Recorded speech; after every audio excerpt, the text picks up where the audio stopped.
Well, good evening, good people. Mark Holmes here, and as always, I want to say thank you all for watching, commenting, subscribing, and being part of the Joe Boo Sports Report. Without you guys, as well as you ladies, you know that this literally does not work. Before we get into it here, let me get a little message from BetUS for you guys. Well, hello guys, Mark Holmes here, and as always, I appreciate you guys. Make sure you use the promo code YouTube150 so you can get an extra 150% matching on your deposits, up to 3 deposits of $2,000 each. Make sure you do it today because we're in week number 3 of the NFL season, and I'm looking at the bet lines for the Cowboys versus the Ravens. The Cowboys are a 1.5 point underdog at home. I am definitely taking the Dallas Cowboys. The over and under is 48.5. I think it's going to be the over on that one. In fact, my dad is definitely taking the Dallas Cowboys on that one. So check out BetUS today and make sure you remember, use the promo code YouTube150. There you go, good people. So definitely, if you're into gambling, definitely check out BetUS. So we are here, and I've got early on, I got my main man here, Angry Cowboy. What's up, Angry Cowboy? How are you doing, man? Oh man, you know I'm hanging in there, man. Hanging in there. How you doing? I'm doing good. Now, you and I are actually thinking around of the same thing. I saw a video that you had posted not too long ago today, talking about trading for Amari Cooper. Now, I don't know if Amari Cooper is the right one or not, but we definitely need some more players, some more impact players out on the field for the Cowboys. So explain to me why you think Amari Cooper. The reason why I think Amari Cooper is because, once again, like last year, the offense is going to have to run through Dak Prescott. Mm-hmm. So if the offense is going to run through Dak Prescott, we need to get him some more weapons. Amen on that one. Is pretty much it's there, but it's really non-existent. Mm-hmm. So you get him another weapon on the outside to complement CeeDee Lamb. Amari Cooper and CeeDee Lamb have obviously played together before, and that chemistry is still there with Dak Prescott, I bet you. But I agree with that. You get him those weapons, and it's going to make the defense have to recognize and respect the pass. Mm-hmm. So I really think, like in my video, I was just saying, like, we could get rid of a wide receiver as well as, and some people may disagree with me, but Donovan Wilson. We could get rid of those two people and then trade for Amari Cooper just for that simple fact, for another weapon. Well, before we get in, I've got some thoughts on that. Let me say hello to Drew's hanging out on my original channel. Appreciate you, Drew. Drew, you seem a little bit, calmer at the moment. Is that because of the loss? See, Joseph Heatherly's in the house, and Young Wilson been a member for 23 months. We got Holly Pierce, Lady Libra in the house, and David J. What's going on, David J.? Bry Guy 75. I got to send you the address. I saw that email this morning, forgot to get on it, and we'll get to it. Well, that would be interesting. But now here's the thing that would be kind of crazy is if the Cowboys trade for him, we can't expect to trade a 5th round pick and get him back. No. Yeah, okay. You know that ain't going to happen. So I don't think the Cowboys would look and say, okay, we'll give a number 2 to bring back Amari Cooper, because that would be admitting a mistake. Jerry Jones can't admit that maybe the running game is lacking right now. This is where I'm just kind of like mystified that he's basically telling us, and I think we're 25th in running the football, if we're that high. Right. And he's sitting there like, there's no problem here. I don't know what you're talking about. It's like, my wife always says, own your shit, and this is where I think their philosophy, you are 100% spot on. Stephen Jones's whole thing is, now we're paying CD, so he's got to get, 12 to 15 touches a game. That's not going to help you win. You may feel like you're getting your money out of him. Maybe he has a 1,800 yard season, but that ain't winning. No. You're not going to win if you're force feeding one guy. Shut up, Leo. And the thing is if we can see that they're force feeding them, that defensive coordinators are going to scheme that they're going to force feed them and take them out of the game. Well, here's where I look at it like this. Okay. One, CD just got here. He didn't have all training camp because they effed around getting his contract done. They could have gotten this thing done and had him there for the whole entirety of training camp. So he's still catching up physically. That's the first problem. Now you're trying to say we're going to go to him more and more and more. By the time the season is over, when we get to crunch time, what's going to be left to CeeDee Lamb? You know what I'm saying? That's typically, they are Tony Pollarding him. They took Tony Pollard last year and said, okay, we're getting rid of Zeke. You're going to get that franchise tag, so you're going to get that big pile of money, and now you got to go ahead and be the guy to run between the tackles that Zeke used to do. Mm-hmm. And you saw that his numbers, we went from like 5.5 yards per carry to 4 yards. You screwed yourself by saying, okay, we're paying this guy, so now he's going to have to do the whole kit and caboodle. This is where the Cowboys are so flawed. If you want to maximize Dak Prescott and CeeDee Lamb's production, then you have to go ahead and get another person out there to be able to spread the ball around. Right. There's nobody out there that has. Look at the great wide receivers that have been out there. Look at your Devontae Adams and stuff and things. They're not going to Super Bowls when they're the only guy. Right. It hasn't been a great wide receiver in the Super Bowl since when? A great wide receiver. I mean, since AJ a couple years ago. Oh Lord! Now let's say you can argue. Okay, but see, you're missing the point. No, but see, AJ is a really good wide receiver. But see, it's not just him though, Leo. No, you said a really great. But typically, the top running back and the top wide receiver you don't see in the Super Bowl very often. Okay, yeah. Okay, yeah, that you very rarely see that, and you certainly don't see. I mean, think about Adrian Peterson, who had a 2,000-yard season.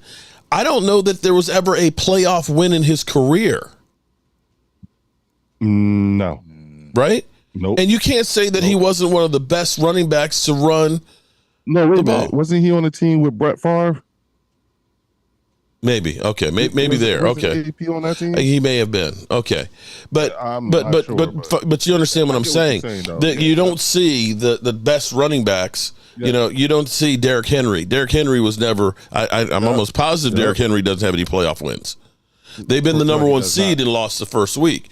And in the same breath, you don't see the number one wide receivers very often in the Super Bowl. Not since back in the day with like Jerry Rice and stuff. Jerry Rice. So Jones's philosophy of saying we got Dak and we got CD and we're not worried about a running game. We're not worried about any other wide receivers is flawed. It is flawed completely. Mm-hmm. And if you look at it, and just so I'm clear, you think that is the case now? That's what as far as the Joneses are concerned. Well, Stephen Jones has said exactly that. Dak's got to understand that, if we pay him, we can't put other players around him. CeeDee Lamb, he's literally said CeeDee Lamb, who last year set the Dallas Cowboys all-time records, okay? He averaged about 10.5 touches per game. He says, well, he needs to get about 12 to 15. Okay, bro, you're going to kill the man. Right. If he here's the difference. If he averaged what Stephen Jones is saying, you're looking at about 165 receptions and about 2,500 yards. God damn. That's impossible. You can't. There is no. I don't care who you are. That's literally what Stephen Jones is saying he should do. Yeah, to mention defense is keying in on him by the middle of the season. Right. Defenses are going basically, and that was one of the problems last year was he was 1,000 yards more than the next guy. You have to, as much as I hate your Eagles, you have to understand you've got to be able to spread the ball around. When you look at Tom Brady, why do you beat us? Why? Because you're ass. You beat us up so bad. Because it's just a rival. We just hate you, man, and you suck. Doing what you. For doing what you like I'm sitting here, I'm ready to pass out because I'm like, are you kidding me? You're sitting here saying what we actually did, but you beat us up for it. No, I don't beat you up for it. No, listen. You say things, Mark. No, you know what? The sign is off of Howie. Well, no, I tell you what. Okay, but see, Howie had the perfect season when you went to Super Bowl the last time. Nobody hits on free agents the way you guys did that year. And you can look at it this. You talking about Okay. Yeah. when you went to the last Super Bowl. I mean, everybody, with the exception of Robert Quinn, was productive on your team. Now, you can look at it right now and say the shine is worn off. Dotson ain't done shit. Right? Right? No. Right? No. Wait. Huff ain't done anything. Angry. Are you ready to make that assessment after 8 quarters? I'm just saying. Okay, right now Noah Brown looks better than Dotson does. Okay, and you got a veteran quarterback and a great offensive line and a great running game. So it's not on just Dotson. What I'm saying is, you have. What does Washington have? What does Washington have? Mark, you just said to me and Angry that Jahan ain't done nothing. And I asked Angry, are you ready to make that assessment after 8 quarters? I'm not. Not yet. Okay. All right. I'm just saying Washington. But take a look. Okay. I hear you. Are you not ready to say it about Huff right now? No, 8 Mark, I thought you told everybody on here that you played football. Yes, I did. And by the way, shout out to hold on. Shout out to JMU Dukes that went to University of North Carolina today and put 70 burger on them. 70 points. JMU went to North Carolina and put on 70 points. Yes, and not only that, Mark, it got so bad that, and I saw it on the bleacher report, it got so bad that the North Carolina fans was walking out of the stadium in the 3rd quarter. Yes, they scored 53 in the first half. Whoa. That's the home state. Okay. But, there we go. But they kicked that ass, man. They did. They scored 70 points. Oh, my God. Damn, Mark. What? Mark, the problem was you gave up 50. Well, but it was most of that's a garbage time. But hold on, let's back up here. Let's back up here. We're talking about a Division I school that's been there in the ACC forever versus JMU, who was Division I just stepping up, small school, only about 25,000 students in there. Okay, just getting up with the big boys. This is year number 2. Yeah, you do got a point because, wow. It's kind of embarrassing because, here you are a big dog.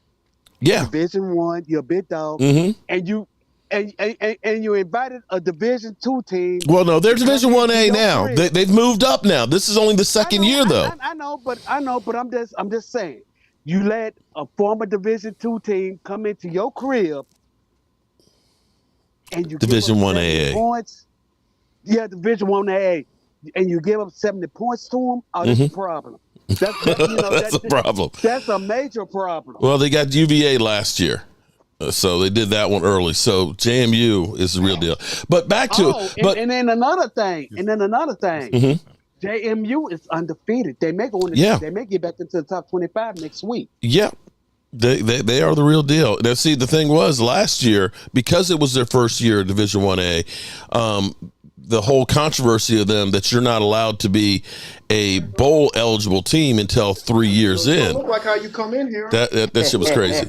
But anyway, let's get back to Leo. Oh, Leo left. Oh, okay. Okay. But Leo, okay. So Leo, I'm just saying that thus far. You got to mute Thomas. A lot of noise. Yeah. I'm gonna tell my wife that. Yeah. Look. Thomas up in I'm gonna tell my wife time to turn that shit off. Yeah.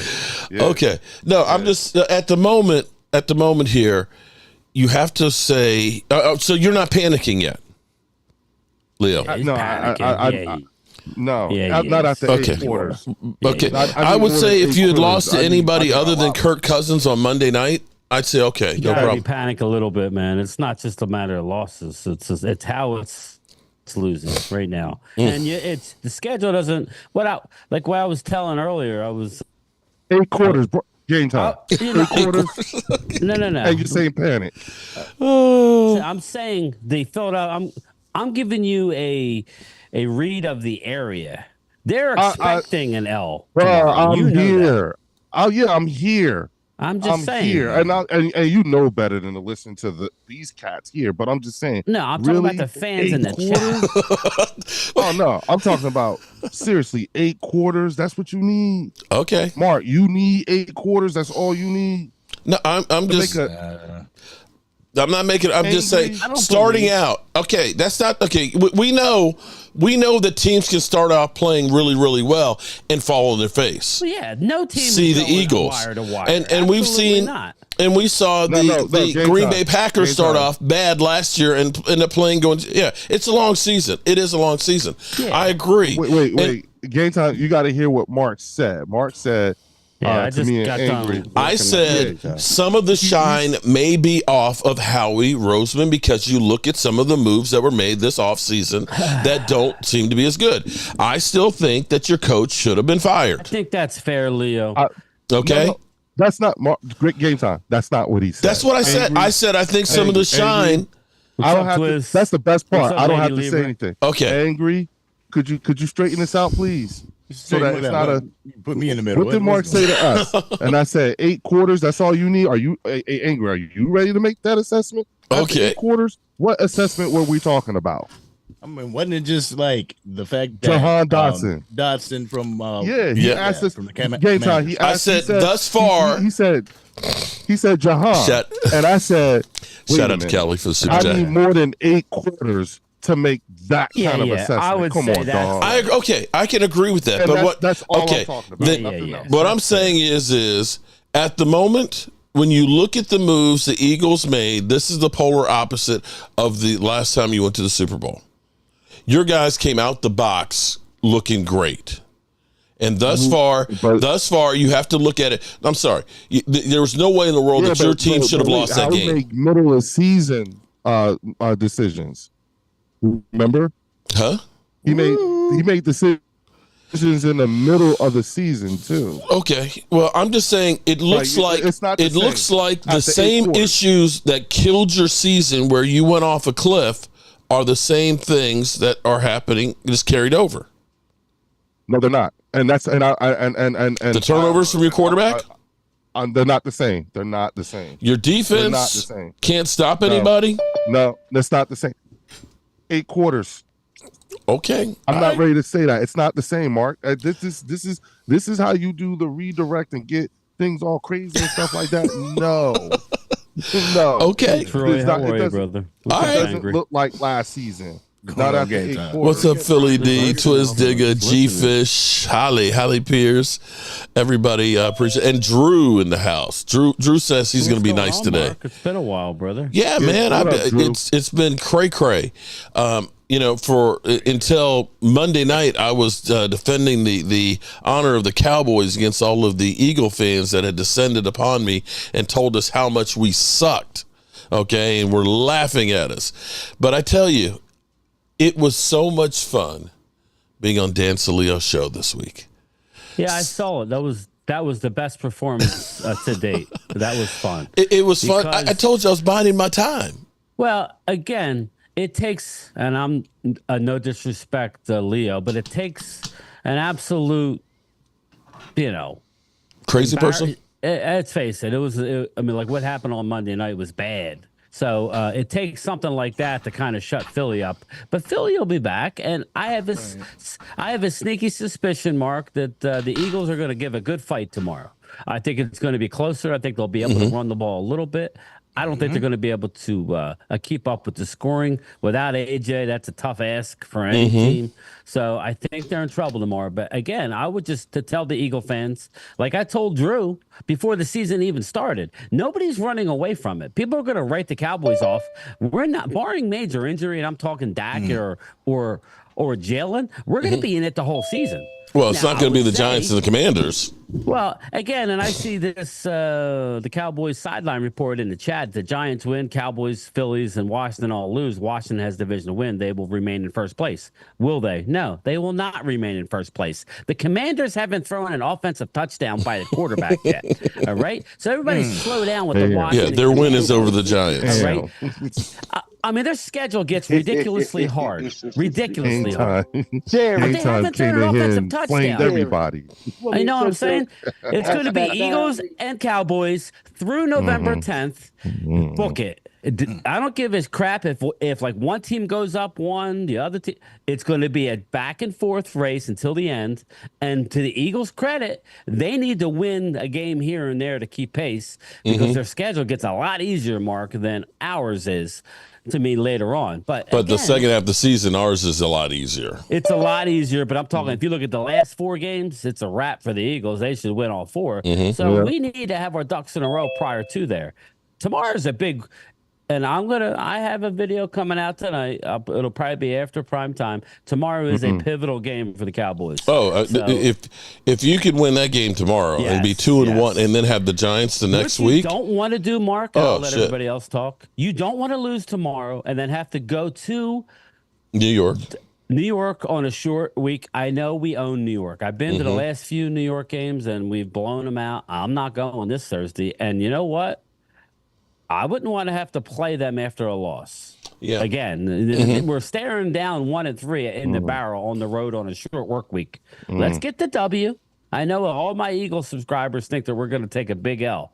I got news for you. I don't see it, but talk is cheap, right, Leo? It's all me and you don't play the game. So you ain't never lied, bro. You ain't never lied. Go ahead. I'll be quiet for a little bit. I'll say this. I think that, have you guys taken a look at the actives and inactives for the Eagles game on Sunday?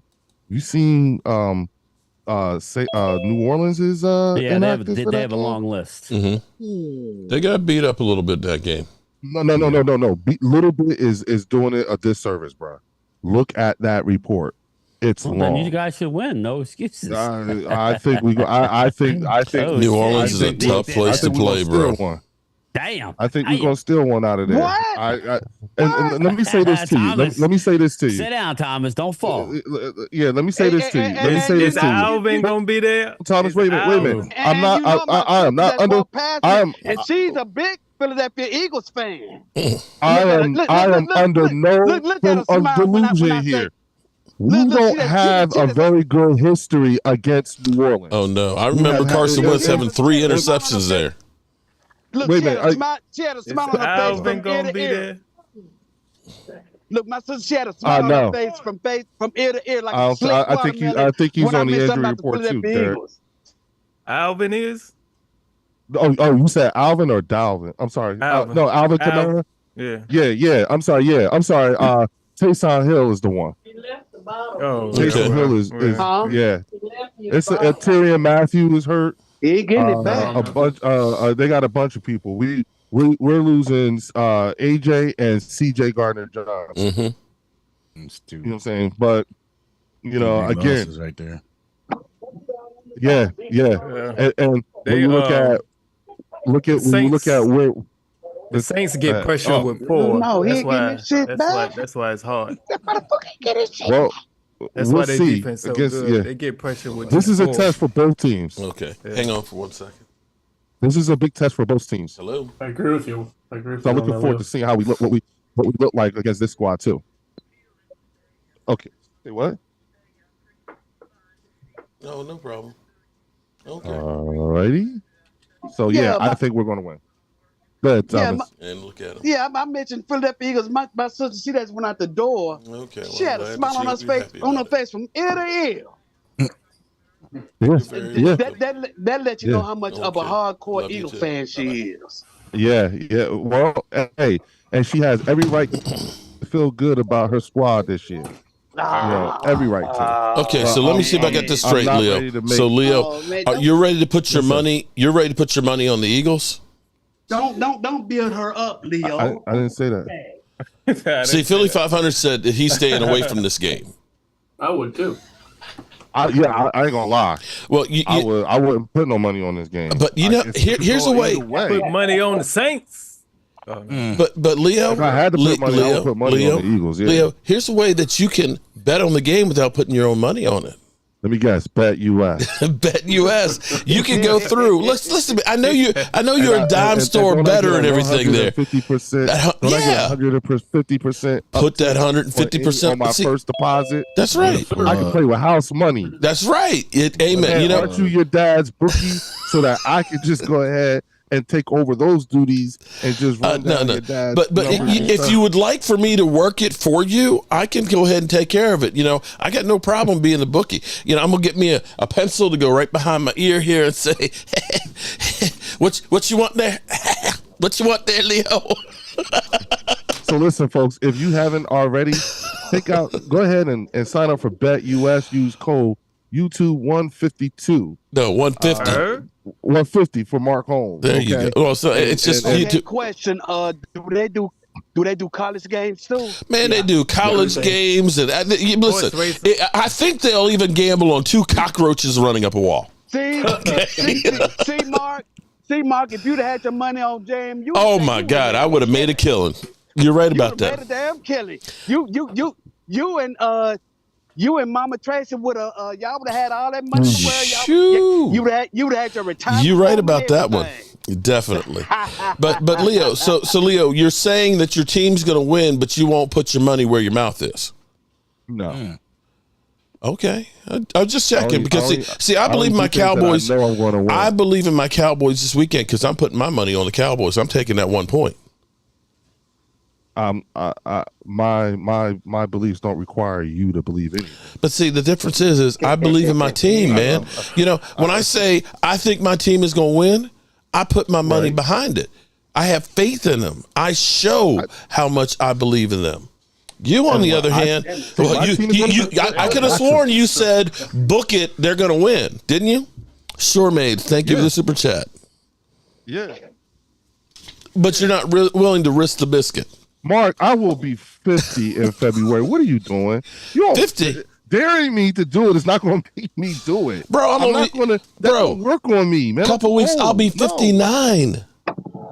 Right, but next month, I am the not 10th. daring you. So you can get me something for my birthday, okay? October 10th. Really? Yes, next month. Your birthday's October 10th. October 10th. Tim is my best friend. That's funny. You know what? What? All right, that works. Okay. All right. It's not far away. This is my last of the 50s. That's what's scary. Are you bullshitting me or are you serious? Your birthday I am really serious. October 10th? Bro, Okay. I have my 40th class reunion is this week. Damn. 40 years. 40 years ago. October 10th. Yeah. Homecoming for my high school and everything else is next Friday. Did you see Jam you won today? Oh my! We were talking about that. 70 burger, 70 points. I mean, damn. and you have to look. They scored 53 in the first half. They stepped it back the second half. That's what it's unbelievable. So shout out to JMU Dukes. They are definitely the real deal. All right, so let's get back to this game here for the Cowboys. We see that Leo believes in his team winning, but he doesn't really believe in his team winning. He thinks that the New Orleans Saints are beat up, and that's why they have a chance in there, and that's fine. That's fine. The Cowboys. How are you guys feeling about this matchup here? Baltimore 0-2. Their defense. I think if you are a fantasy football guy, I think you want to start Dak Prescott. Am I wrong on that? Something's got to give. I mean, it's scary because they're 0-2. Their backs are up against the wall. Mm-hmm. So this could be a make or break game for them. If they go 0-3, which I don't care, we don't care, but that could really put them behind in their division. That's what makes it so scary is this is a must win for them. It's a must win for, I mean, if we want to keep any type of momentum, we have to win ours. And that bad performance last week, we got to get past that. These guys go out there and just come out playing mad football. I don't know if it is a death nail for him like it would be normally because Cleveland's got one win, okay, and you don't think Cleveland's that good. Cincinnati, they will get a win against Washington, I believe. They're 8-point favorites, but they're 0-2. And do you really believe in the Steelers? So their division they could lose this one and still not be out of it, at least in my mind. Maybe I'm wrong. You don't want to go 0-3 and have to be staring up at everybody, but I don't know that it's a definite. In the same breath, losing this game is not ideal, but you have a chance for redemption to get back to 500 on Thursday against the Giants. And then you have basically a mini bye week to try and figure your shit out before you play the Steelers and then the Lions. And you have to look at this right now and say, it's kind of crazy that there's a lot of big name players that are already nicked up to start the season. When you look at San Francisco with, they've got all their playmakers, or Debo, Christian McCaffrey, and now Kittle. We're going to find out a lot about Purdy. Yeah. We're going to find out if he's Purdy or not. Earn that contract, didn't he? In the Eagles with A.J. Brown being hurt. So from that standpoint, it's still way early. I don't know that there's really a juggernaut team. I know Minnesota's got 2 wins. I know Seattle's got 2 wins. Shout out to Ginger. Ginger's up to 3 videos already. Shout out to Ginger's in here someplace. Wait a minute. Who's the quarterback for the Vikings again? Sam Darnold. Sam Darnold went to the Panthers and won his first 5 games too. They were 5-0 with Sam Darnold. Okay. That year we played the Panthers, wasn't it? Was he? Okay. They were something. Last week, whenever everybody was losing, the Lions lost, the 49ers lost, and everything. Yeah, everybody lost. I started thinking this is the prime opportunity. When these teams have harder, they have harder teams to face. This is the prime opportunity to get games ahead so that, we can go down the stretch and have a couple games over. That would be the right mentality. Or the Cowboys, the Cowboys are, okay, we got 3,000 miles to fly from here to California. So we're going to put 3,050 miles worth of gas in the plane. That you're not counting that maybe there's a bad storm or you get delayed and you might need some more gas. Right. Put some extra gas in the tank to make sure you can get there, even if you don't need it. That's my whole thing. I don't think we have enough playmakers. You can see. So you're talking about steps 12, 13, 14 is what's missing. Well, what I'm saying is we are a one-trick pony with CeeDee Lamb, and Jake Ferguson is the number 2 target. Jake Ferguson was not there last week, and I think that we really did miss him, although it didn't really matter who we had on offense. When you give up touchdowns your first 6 drives, it's pretty hard to win a freaking game. One punt within the whole entire game. Yeah. So we've got problems on both sides of the fence. Can I ask a question? No, you can't. No. You're not allowed to. You're not allowed to ask a question. Come on, man. When you guys when something like that happens, I mean, again, for us, Mark, you always ask the question, what happened those last 6 out of 7 games last year? And my response has always been, when something catastrophic like that happens, you need a whole off season, if not 2, in order to find out, because there's some shit that happened in the locker room and we don't know. Well, when you have a loss like 44, like when they put 44 on you, that's to me says that there was something catastrophic that happened. Here's what I'll say to counter that is the Cowboys always have one of those games. Last year it was the Cardinals. Yeah. The Cardinals game that made no rhyme or reason. The Cardinals they came through. They bit, and we always have a problem with them. Damn. The year before that, I would say it was Tampa Bay, and Dak Prescott got his finger broken, and we looked completely inept. We always have a game that's like, damn, they are one of the worst teams in football. And and what's crazy about that is when that happened, it always happened early in the season. Yeah, it happened early. That's the reason why I tell people, relax, don't worry about nothing. It's early in the year. We got about 15 or 16 of these games to go. Right. It isn't like it's late in the year. We don't got to eliminate from the playoffs. Right. Or it's a playoff game. Don't worry about that. And especially on a season, here's where it's kind of crazy now. I don't know that Minnesota is going to be that last team that's undefeated, or that's a team that you look at and say, that's a Super Bowl contender. Sorry, no disrespect, Ginger, but I don't think that the Seattle Seahawks are going to be that great of a team that you look at and say,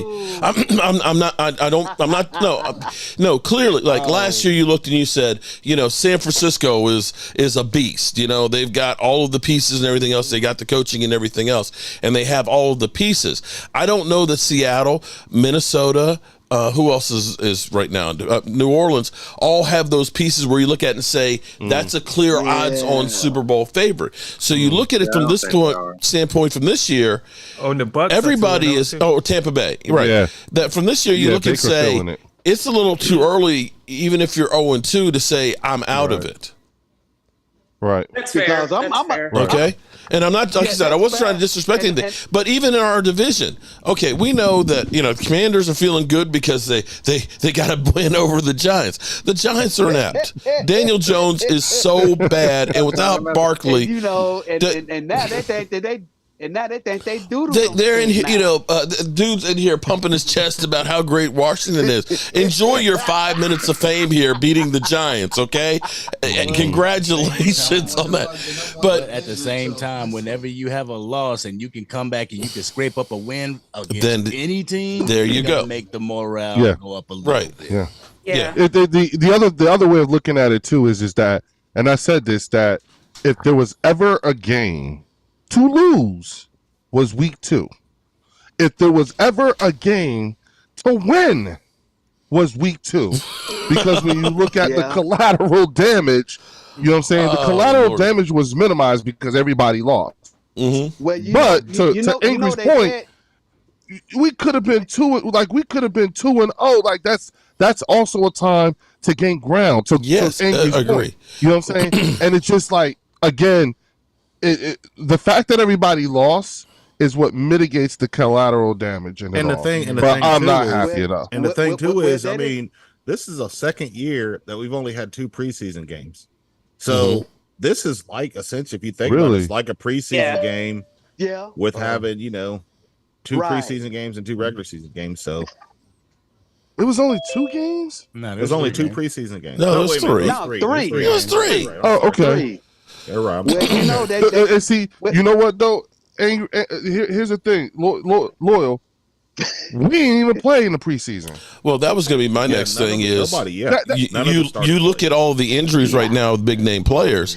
I think the NFL does a disservice by not having a real training camp. And now that's what I'm Ryan saying. Craigie, the preseason. Shout out to Ryan. Get all the rust off, but everybody's scared to get their players hurt. Shout out to Ryan Craigie on the super chat. And then look what happens. Players get hurt. AJ not playing. You know what I'm saying? Did he play in the first game?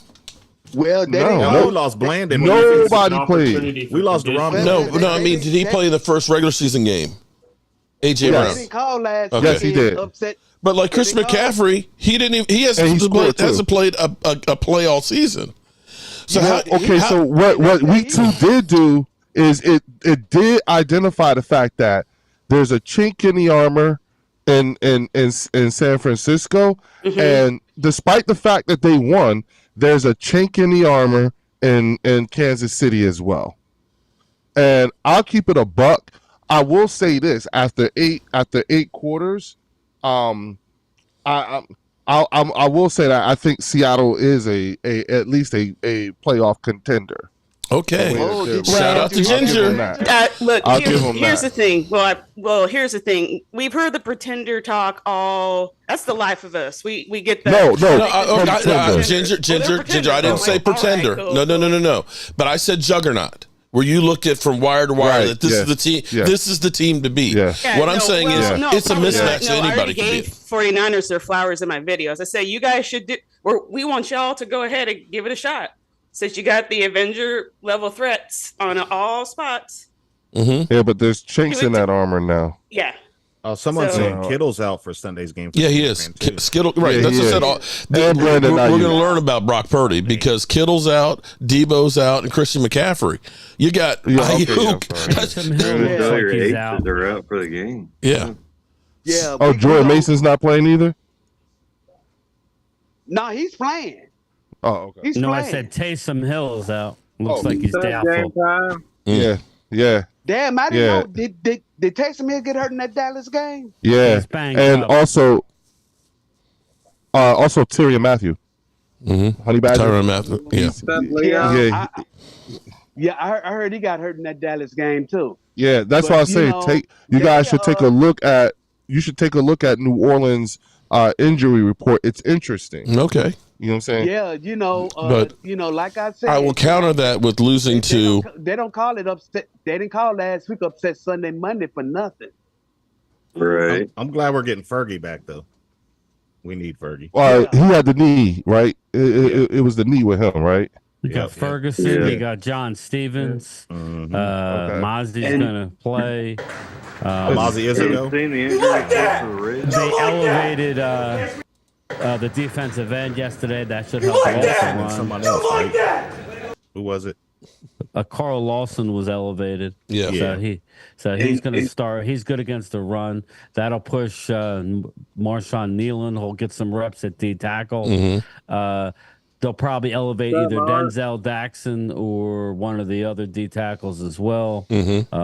So again, I'll break it down later, but I think things are looking okay for Dallas for tomorrow, in my opinion. Yeah, let's hope we get back on the winning track tomorrow. We definitely. Yeah, well, I didn't have us winning.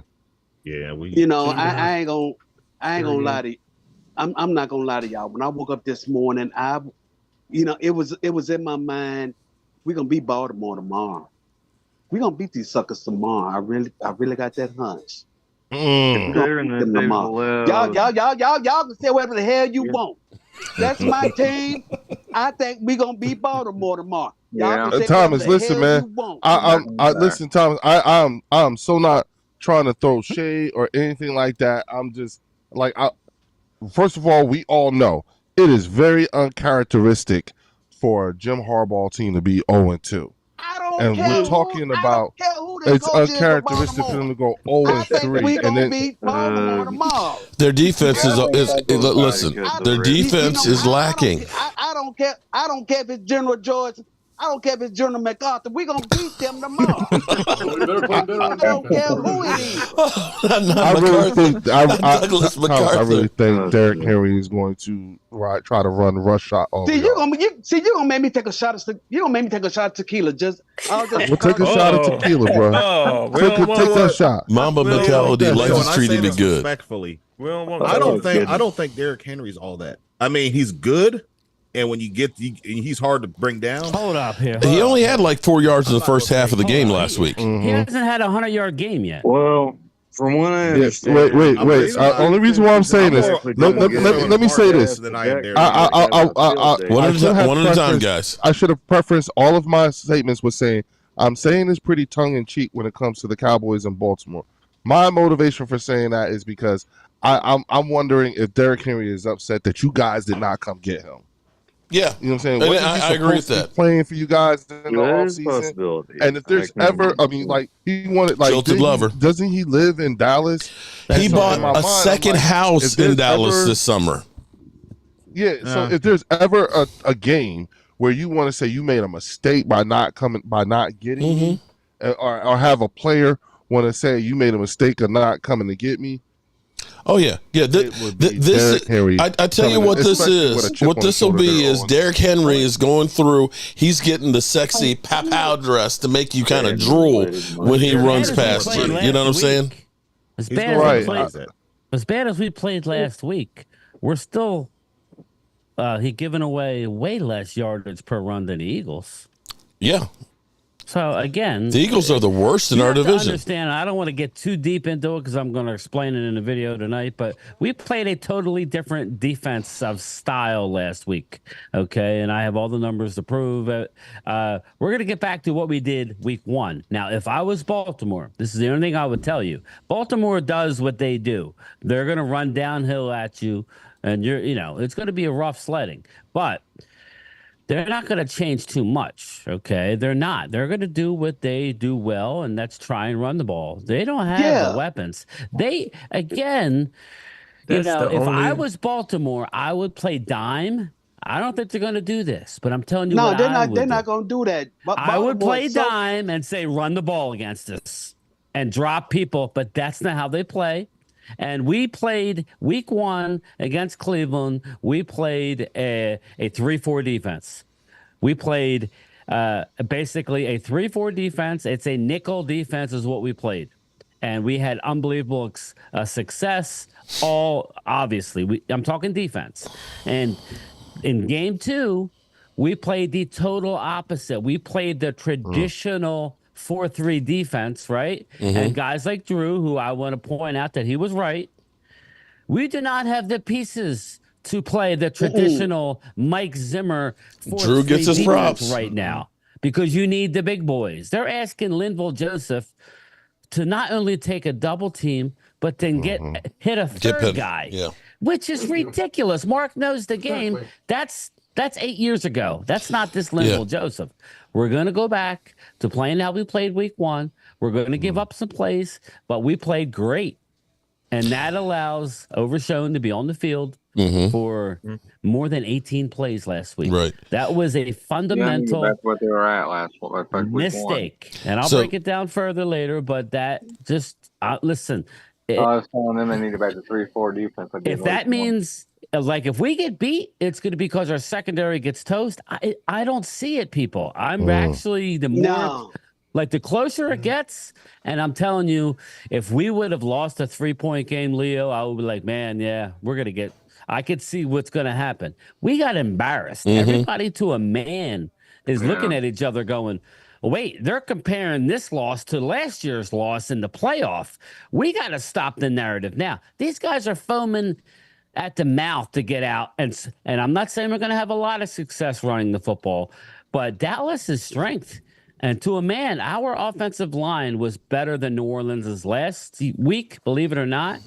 And I don't know where the fault is lying, everybody. We got to dig into it. Maybe it's the offensive line. It's the philosophy rather than it's more the philosophy and scheme offensively running the football. It really is. It really is. If you really look at it, something's amiss, and we're going to learn a lot about our team tomorrow. If we can get like 20 carries for 90, 100 yards, that's more than enough. Because I think, and I'm going to give one stat. I'm going to cheat here. The Ravens are dead last in the league, Leo, against the pass, giving up 257 yards a game. They are last in the league. So if you got Dak Prescott, like Mark said, start him. If you got, look for guys like have a field day tomorrow. Look for Brandon Cooks. Look for, I'm just telling you, look for the tight ends. They're both active. You heard this name, John Stevens. I'm just telling you. We have all these toys, but Dallas doesn't seem to know how to friggin' use them. I think tomorrow you're going to see it. Here's an interesting one for you. As bad as our defense run stopping, we've been gashed for 4.9 yards per carry. 4.9. Leo, do you know what your team's giving up per yard, Brush? 5.2. You wish. You wish. Point what? 6.4? 6.4 yards every time somebody has run against you this season. Dang. How many times? Let me ask you something. The worst in the NFL. He's looking for how many opportunities has someone had to run against us in 49 rushes? Well, it's a small sample size. It's a small sample. I'm just saying. 8 quarters. Like you keep but at the same time, like, Leo. But you know what? Here's the funny thing, though. But Leo, if I look at it and say, where am I going to attack? I would say, let me attack that secondary, which is lame. Okay. Right? And right or wrong. The fact that they're able to even run, I wouldn't even attempt to run. I would be throwing against that team. But they're still picking. I mean, you look at your front, you say, Huff and Jordan Davis and Jalen Carter and all that. You would think it'd be hard to run against them. Because here's what's crazy. The next closest team is 6.1. You're 6.4 yards per rush. 6.4. This is where, like, in my mind, I'm sorry, but this is where the cognitive dissonance comes in for me when it comes to you guys. Because I swear to God, y'all sound like they put up 44 on us. I'm just saying, Kirk Cousins on Monday Night Football. 8 quarters? Kirk Cousins going into that game 3-10 on Monday Night Football. This is where y'all I'm sorry. I was cool with y'all, but I done got off a couple of train stops ago. Y'all on some other shit right now. You can't say nothing to your dumb friend. Y'all talking like, I swear to God, if you listen to the way y'all talk, I swear you would think. Are you listening to the words coming out my mouth? Y'all don't want to. The Eagles. We're trying to help you. The Eagles don't want to do what they did last year. All through the season, y'all was saying we don't have a problem. We don't have a problem. We still won. A win is a win. A win is a win. And then they got to the end and it imploded because you didn't address the issues. Derek, 8 quarters. Derek, the first 10, okay. 11 weeks of the season. Derek, Leo. Okay, Leo, you're on the Titanic, man. They're playing the music. We're okay. You gotta address the issues now. You can't wait till week 7. Oh, say, shit. Disagree with which is listen. I am not disagreeing with any of you Well, let me when just say when this, I Leo. talk about when y'all point out the issues. I do not disagree with you at all. Welcome That to is the not club, what I'm Leo, saying. because we got no shot. And welcome to the club. I'm not saying you, but Welcome welcome to to the the club, club. baby. Everybody is saying Welcome we got to the no club, shot tomorrow. baby. There you go. I just and I'm not trying to suck up, but I think we're in the same boat here. I think people just need to relax and watch the games. Yep. Hopefully, Leo, stick to your guns. You're outside the box saying you think they're going to win the game. That's impressive. Chicken and salad. But won't put money on it. I'm telling you, there's a way for Cowboys to win the game, and I think what's going on is people are overcorrecting based on one game. They literally played the opposite defense last week right here. than they did week 1. I'm just telling you whether and to and to Drew's point in the chat. No, Baltimore will not game plan. Anybody that knows anything about John Harbaugh, he is going to run the football down your throat. Okay? They don't have a lot of weapons. They're going to try and get outside the pocket and run the ball, just like Deshaun Watson did in week 1. Okay? And the reason why he couldn't was because there was a spy on the field. There was no spy last week. So, again, it'll be overshown. It'll be Micah sometimes. I just think the game, if I'm going to lose by anybody, then let me play a running team. Again, when you look into the stats, and again, Leo, you're 100% correct. It's only 8 quarters, but yet everybody's showing blanket statements against Dallas that we're going to get run out. We're getting no credit for the week 1 a game plan, and it wasn't even a good offensive performance by Dallas. But defensively, it was very good. So much so that Cleveland went and won a game last week. Philly D says 1K, Mark. Let's go. Eagles win and you lose 1. You win, or you beat Baltimore and we lose. Let's go. Man, I ain't got 1,000K. I mean, When's Dallas a G. going to get a chance? I don't have a K. I wish I had that kind of money. Not yet. Here's my thing.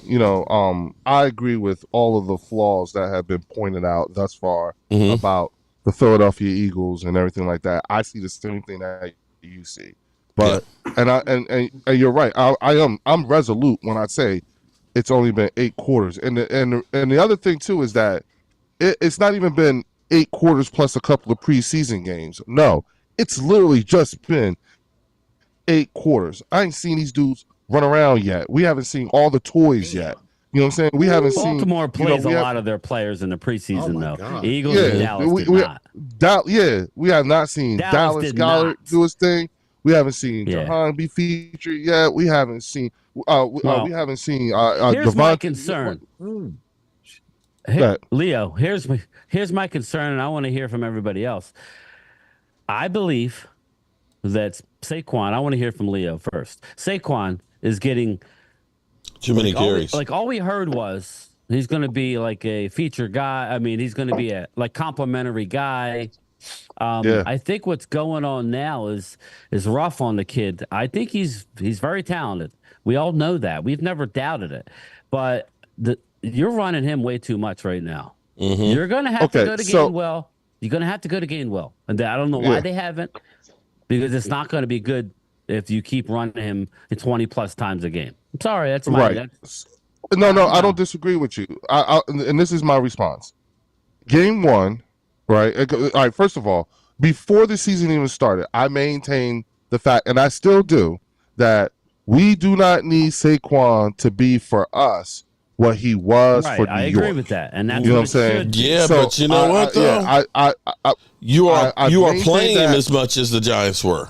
Wait. I've maintained that since he got onto the team. Okay, now at the first 4 quarters of the season, I believe the conditions of the field made it so we had to use him like that. The first 4 quarters. Hold on. The game And that was for both. Night. No. Hello. See, I'm sorry. you Listen to me, Thomas. I said the first 4 quarters. That means Brazil. Yeah, that was not Monday night. I'm talking about Brazil.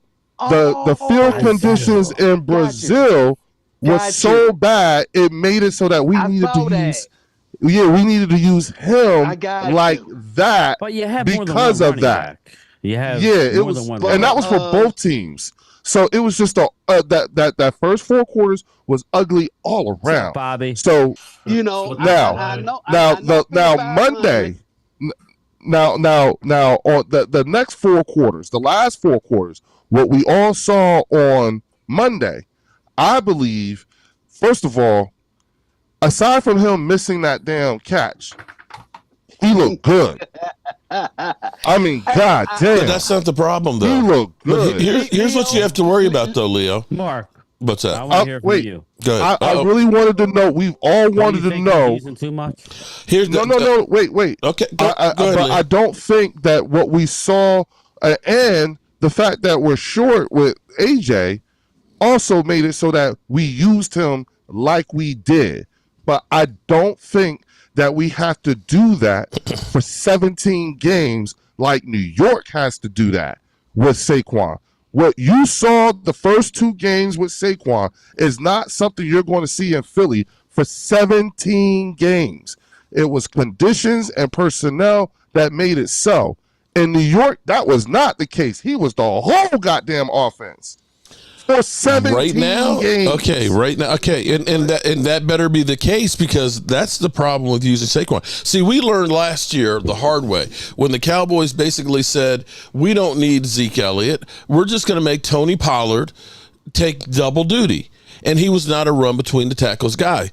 He ended up having more touches of anybody else the first 2 games last year. And after that, he was never anywhere near the same. And that's what you have to worry about with Saquon, getting as many carries and as many receptions and stuff and taking that abuse, that he's going to have a hard time. I don't think we need that for him. You say that. You guys said that we're not. We're going to keep him in bubble wrap. We're going to hardly use him. But so far, you've made him a workhorse. Well, hold on. See how you say that so far. 8 quarters, Mark. Come on, man. 8 quarters. I told you the first 4 games that was ugly. Okay, but Leo, like really, that's all we can go by, though, Leo. Y'all gonna need Gainwell, man, because I'll take it. You know what? You're right. And yes, I do agree. KG needs. I do agree. Look, I even said after the first game, I even said to everybody, I think Saquon's on some sort of a pitch count. It makes me feel. I felt that Green Bay game made me feel like, oh shit, they trying to save everybody to the end of the season. They trying to get everybody healthy. He's got 26 touches average right now. In the preseason. I felt like you know who else looks like they're on a pitch count? Travis Kelce looks like he's on some sort of a pitch count. I'm looking at folks and I'm just like, wait a minute, something a little off here. It's a long season now with 17 games. It's a long season, and that's why I started putting 2 and 2 together. And I realized, I was like, damn, you know what? This is a pretty damn long season. Mind you, our bye week is in 2 weeks. We got week 5 bye week. So it's really going to be important that they like this is not like doing this. We like I said, we don't need Saquon to be for us what New York needed him to be. We just needed him to do that. Okay, but knowing that we got it. Let me say this much. Hold on, Leo. What did he look like behind that offensive line? And he looked good. Leo, if you let's say hypothetically you didn't have Barkley those 2 first games, you think that you would have gotten the win in Green Bay? Why are you asking me to do hypotheticals when we I'm just saying no. You're saying you keep saying hypothetically no. Because you keep saying we don't need it. We don't need it. Well, you sure needed them the first two. You sure needed them the first two. If Saquon was the only thing that you had going in that game Monday night and still lost. Let me tell you something. If we did that, right? If we did that, okay. If we followed that philosophy. But given the conditions of the first two games, you know what you would be saying? You'd be telling us how stupid the coaches are. You should have used I have been telling you. You'd be telling us how dumb we were for not running Saquon the way we did. This is a no-win situation. Like I said, it's 8 quarters. The conditions of both games made it so that he was used the way that he was. But that's not going to be 17 games. All right, so what do you think the carries Stop saying that. Okay, so ideally then, what are the carries that he should have a game? Saquon? Yeah. He should have at least 13 carries. Okay, 13. Okay. To get to the end of the season. Oh, okay. Well, he's got 52 touches in 2 games. That's 26 a game. A lot. That's all I'm saying. That's doubling what you're saying. Mark, like, why are you saying the same thing I'm saying a totally different way? What is your value add here? My point here is right now your team is the value add in doing that. I know. What is the value add in doing that? You keep doing it. This is Leo. This is YouTube. We're having a conversation and stuff. I'm giving you my opinion here as a Dallas Cowboy fan. Knowing what we've seen with Saquon Barkley is he starts out like gangbusters in the beginning of the season. Go back and look at the numbers. You'll see him with monster games the first couple of games of the season. And then by the end of the season, he is worn down where he's getting like 3 yards a carry. I'm going to see a lot of film of him behind that Philadelphia Eagles offensive line. Okay, well, you know what I'm saying? You're going to see a lot of it because right now your offense does not look like it's quite in sync with Kellen Moore. And back to you're saying back to your whole thing where you said, you're just saying my coaches are stupid. Yes, they're stupid. When they literally had the game in hand and all you had to do was run the football, they pulled a Jason Garrett. Let's pass the ball. That's Kellen Moore 100%. That was some stupid bullshit. Philadelphia Eagles fan, did you see what my coaches did last Monday? That's what I'm talking about. He pulled a Jason Garrett. Instead of doing the thing that should have won you the game, you do some stupid ass shit. Let's pass the ball where we have a chance of dropping it. You would have been better off just saying, Jalen Hurts, just run around the backfield and try and eat up as much time as possible. You really? All right, so let me get this straight. Yes, your coaches are stupid. They're stupid. This is coming from the fan base that got 44 put on them. That was an onslaught. Okay, that was just that shit just happens sometimes. Got to get it together. We have to get it together. Where's the criticism coming with the Philadelphia Eagles? I mean, I understand that the Eagle corner get over him here angry. And everything, but Jesus, bro. Get him angry. The Cowboys, we got to do something. Amen. Thank you, angry. Put on us at home. We have Lamar Jackson, the person who's the MVP that a lot of Cowboys Nation says that Dak should have been the MVP. Mm-hmm. Dak's gonna have to prove that tomorrow. Yep. Yeah. Yep. That guy's coming, but y'all talking about us. Because you know what? In our misery, it makes us feel better that you're hurting even more. Okay. Look, bro, you came to our sandlot here. This is what happened when you pull me into. Because I'm in here, I've been doused with all this misery, and I'm reacting to it. Leo, we appreciate it because I'll be honest with you, bro. We've already got shit on him. So Leo, it was so bad for me Sunday night. Yeah. Okay. I'm getting fans that are saying it's your fault. You didn't have your jersey. You're at the red brick house. Mark Holmes and Joe Boo. Fuck you, Joe Boo. It's literally what people were saying, right? I'm going through that. I am literally staying and live streaming after we get mollywopped, and people are just coming in and laughing at me, especially Eagle fans.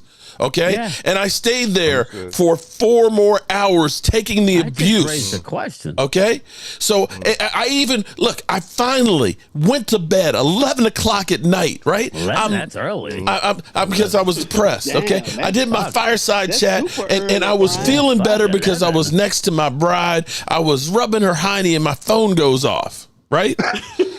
And I look at my phone. No, this is how I'm going to tell you. This is how bad it was. Okay, listen. Mark, that's too much information. Listen. Man. Oh, I rub her hiney every night. She knows. She knows. She knows. No, listen. If you ain't rubbing your wife's hiney every night, there's a problem in your relationship. I was gonna say I'm with him. You listen. If you don't, if you're not doing it now, start tonight. Every day, huh? Then you got a problem in your relationship. Okay. Then you ain't rubbing her honey right. Then that's the problem. Yeah, okay, but listen. No. Listen to me for a second here. I pick up my phone and I look at it, and I get a message from John Ridgway, who's on the New Orleans Saints. Did he play? He played. He almost sacked Dak. Okay. He got close to getting a sack, and it had the big bug eyes looking sideways. And I'm like, damn, I'm getting trolled by the New Orleans Saints players. Damn.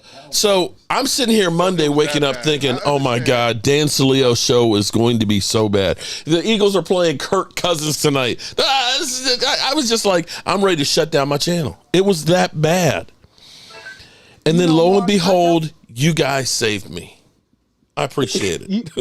You know, Mark, I was on Brian's Zoom show during Monday night. I told Brian, I said, Brian, man, look, the fan in me, I'm going for Atlanta, but the betting man in me is going Philadelphia because they're favored to win.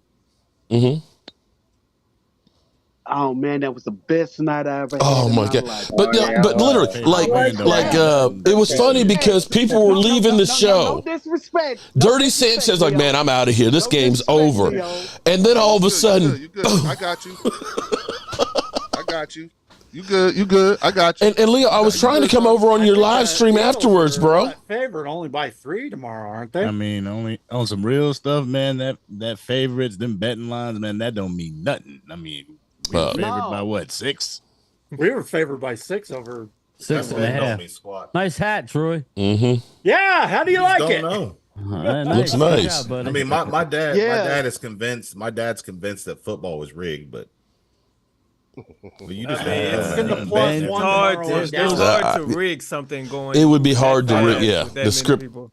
Yeah, hard. I mean, but there's a lot of things that kind of point to it. Got kind of point in that direction. You mean like gambling? For a hat, but I try not to believe any of it. Hey, I'm taking the +1. You think?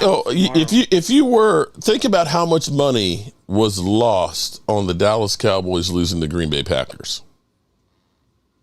A lot. Oh yeah, lots. You know what I'm saying? Lots. That's where you sometimes wonder. The last 2 games, in Dallas were both blowouts, correct? Mm-hmm.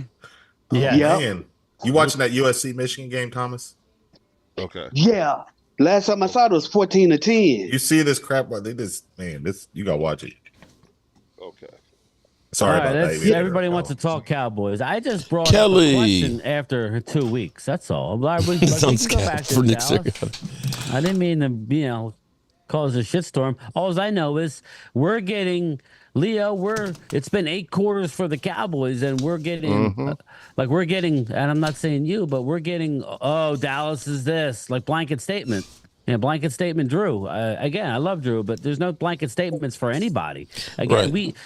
Again, if you listen to the powers that be and the people that I trust within the organization, they all love the week of practice. They are ready to shut people up. They are foaming at the mouth. I'm telling you, if we lose big tomorrow, heads are going to roll because that's not the feeling. That's not the feeling. The feeling is they're going to impose their will and realign the stars tomorrow at 3:25 at AT&T. Oh Lord! So outside of what you have been told from basically outside of what you know what I mean, we're dealing with a lot of crap too, Leo. Right?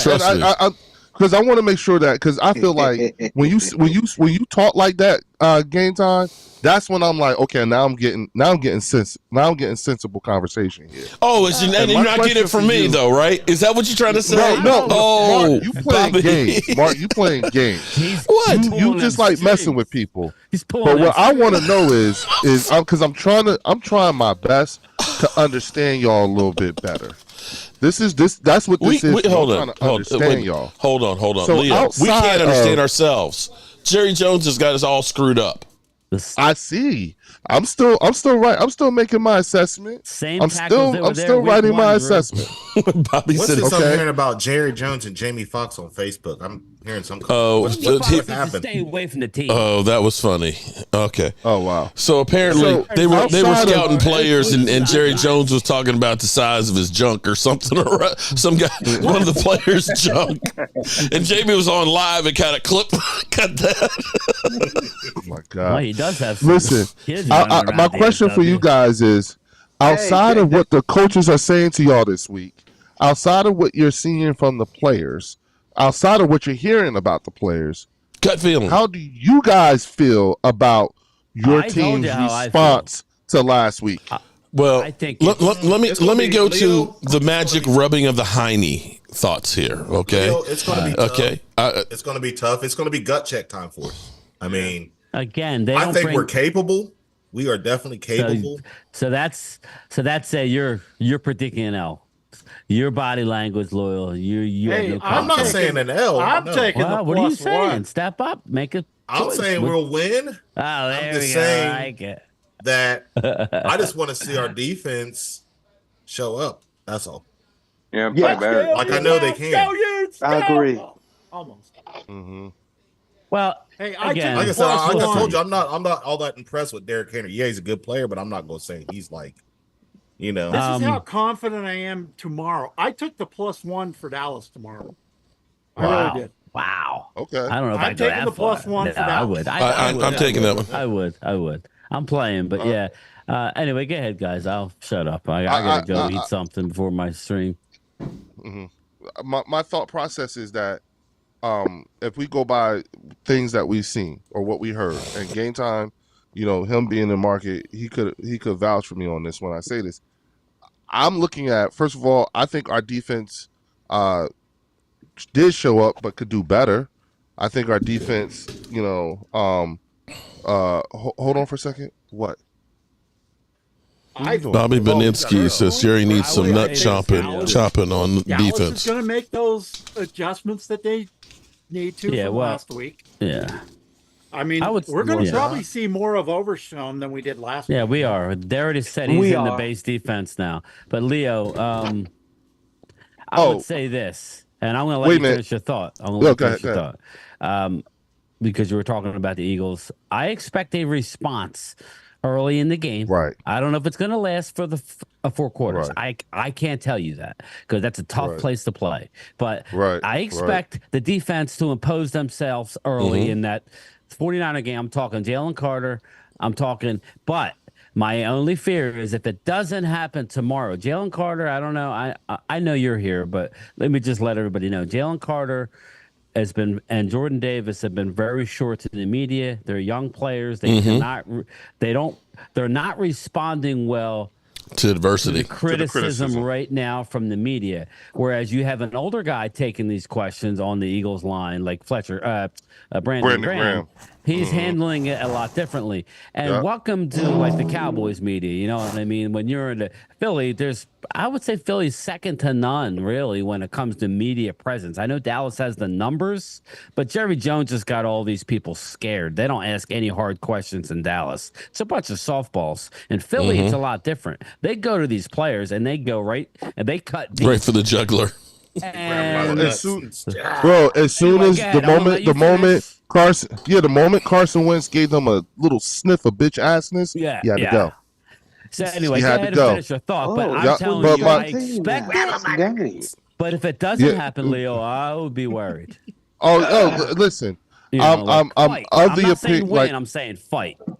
Yeah, I'm of the opinion that again, if Saquon had to call the ball, this would be a completely different conversation. Oh, agreed. And we would be, and I think we would be talking about Philadelphia's defense in a bit of a brighter light, considering because we lost 21-20. You know what I'm saying? They only put up but here's the thing, though. But even so, though, that was right. I don't know that I want to put it solely on the coach. Saquon and the play call right there. Your defense with a minute 40 starting from there should have been able to hold them out of the end zone. Yeah. Absolutely. Oh. Again, yes. And the good news is that everything all the woulda, coulda, shouldas are all fixable. But you remember in that game? All fixable. Did you see how far deep they were in coverage? Yes. Oh, bro. I was like, what are they doing? Like, first of all, I think we should have. They're in another zip code. Went for it. I think we should have went for it on 4th and 3 instead of kicking the field goal. Well, then they would have had a longer way to go. Yeah, but they would only need a field goal to tie it up. Yep. But yeah. Yep. I think that's what if we're talking about being fair. Or you know what I'm saying? Or call the timeout. Yeah, absolutely. And then lined up. I don't disagree. Let the clock run down and then call a timeout again. That was poor coach. That was a poor coaching decision. Leo, in one game. Leo, that's poor coaching on Dracula. Yeah. Yes, that was poor. That was poor coaching on Dracula in week 2. I wasn't just get it. You're right. You're right. I don't disagree with you. Yes. Okay. So here's the question then. But again, who gets fired first? Nick when y'all start or sounding Mike? like this is when I start feeling like, because again, you say it like you said, you poor coaching like Dracula, and the way you said it, you made it sound like it was so poor coaching they put up 44 on us. That's how poor the coaching was. Why was like? Listen to how you sound. Are we saying that the coaching was poor because they called a pass play at the end instead of a run game? That's exactly what he's saying, Angry. That's exactly what he's saying.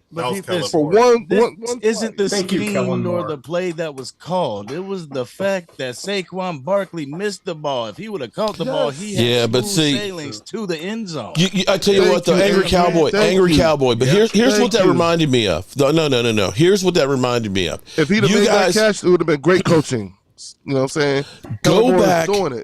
Go back to the Dallas Cowboys versus the Green Bay Packers, the Matt Flynn game. We were up 26-3 at the halftime. Oh, I remember that. Okay. And what happened in that game was we passed the football more than the Green Bay Packers trying to catch up. And we weren't successful with it. We would literally go through on a drive and be 3 and out with 3 incomplete passes and only take off 30 seconds off the clock. If we had just said, we're just going to run the ball, even if we don't get any yards or first downs, you would not have left enough time on the clock for them to come back and win the game. And that's one of those decisions. Talk about your defense in that same game. All you did was just say about the offense. No, but listen. Yeah, but see, here's the thing. You have to do in the NFL, the difference between winning and losing is that much. I don't care if it's a 1-point game or a 40-point game. There are 5 plays at every game that are key to any team winning or losing. Can we agree with that? Oh, yeah. Absolutely. Okay. Dallas is one of their drives there. We end up having, first down there nice and deep. We end up having a holding call. Now it's 1st and 20. It kills the drive early in the game. If that drive goes on and ends a touchdown, all of a sudden maybe it's a different game. I'm just kind of pointing that out. There's really just sometimes you have to make sure that you put yourself in the best position to win. And that should have been a case of, listen, we run the football. We're going to take off clock. We can take off 40 seconds and they won't have enough time. That has to be the mentality. It shouldn't be, it's bad. No, that was bad coaching. You got to go ahead and try and run out the clock. Sorry. Throwing a pass. That is the catch, no catch with the Cowboys. 4th down and 1. You got DeMarco Murray's got 1,800 yards in the season, and you're going against Green Bay. Instead of running for the 1 yard to get the first down to eat up more clock, you decide to go with a low percentage deep pass to Des Bryant and lose the game on it. Sorry, that's coaching. Yeah, that's coaching. Now, do me a favor and break down 44. 44. Sometimes you just have games you just get rolled. Well, it just happens. And sometimes, and here's what happens: like you just have bad days. Easily explainable. No, I'm serious. 21 to 20. I'll tell you what. Here's what I will say. Here's what I will say. different on that, Leo, is I can say at least the first game of the season, I can say I saw some good things by my defense. I saw Overshown literally leave Micah Parsons in the dust running, hitting guys. I can say, yeah, I saw something good right there. I saw Wait a minute. You're talking about the first game, the first game. So I can at least say talking about the first game, the though, first game, at least this season. Yeah, no, I wasn't talking about the first game. No, hold on. The second game. Okay, in the second game, you've seen the polar opposite. So, am I as good as I was in the first week? Probably not. Am I as bad as I was in the second week? Probably not. Now, when I look at the Eagles, you can't honestly look at the Eagles and say they played a great defensive game against Green Bay. I can look at that and say Jordan Love looked like some ass for most of the game. He was throwing off his back foot. I don't know if he had a leg problem going into that game or what, but Jordan Love was not good in that game, and you still gave up a lot of points. So I can look at that and say, I've seen 2 bad performances from the Eagles. That doesn't mean that they're going to be that way the whole season, but thus far, the sample size is ass and ass. I can say good and sorry ass. So I have some hope. No. Okay, wait a minute. Okay. That first game, you guys went against 2 backup starting left and right tackles in that game. Are they NFL players? Against Cleveland. Are they NFL players? Oh, okay. That's what okay. Yep. You know what? Yep, you're right. Yep. I'm sorry. You're right. Touche. I stand corrected. Okay. We playing that way. Angry? I swear, you heard that, like, right? Angry? This whole like that. Dallas Cowboy, Philadelphia Eagles. Kelly, it's hard to rub from your Philadelphia Eagles husband when you have a blue star tattoo on your ear. Simple fact. Wait, hold up. Hold on. I got to read this super chat. Kelly says it's hard to get rubbed from your Philadelphia Eagle husband when you have a blue star tattooed on your rear. Shout out to Kelly. Huh? Oh boy! But Kelly, I tell you what, I bet it's fun when you tell him to kiss your ass. Hey, I do have a question for Leo, though. Okay, just Ginger. Yes, Ginger. So, what's the deal with Devin White? Good question. Ooh. Yeah, man. That's where I'm talking about the shine on Howie Roseman. All right, so the situation is that he's in Philly and not Tampa Bay, and whatever he thought he was in Tampa Bay and Philly, they told him something different. So he's got to resolve that. On top of the fact that there are players who are basically playing better than him. Mm-hmm. So chop. Again, that goes back to my original thing of he's not going to be treated special. You know what I'm saying? Let's see what you got. That's what I was saying. That maybe the shine is off Howie. I talked to Bucks Bay. I talked to Bucks Bay, and he told me that because he said that Devin White is a really, really good player, but he got that whole diva thing going on. Oh, okay. And see that diva thing or whatever it was, you know what I'm saying? It don't work over here in Philly. Mm-hmm. So he got a dose of reality. He just said the other day that he's going to come in and he's going to work his way back into being a starting, but he don't like this, and I like that. Okay. You like that? Let's see. You like that? Yeah, I like that. Yeah, I like that. I like that.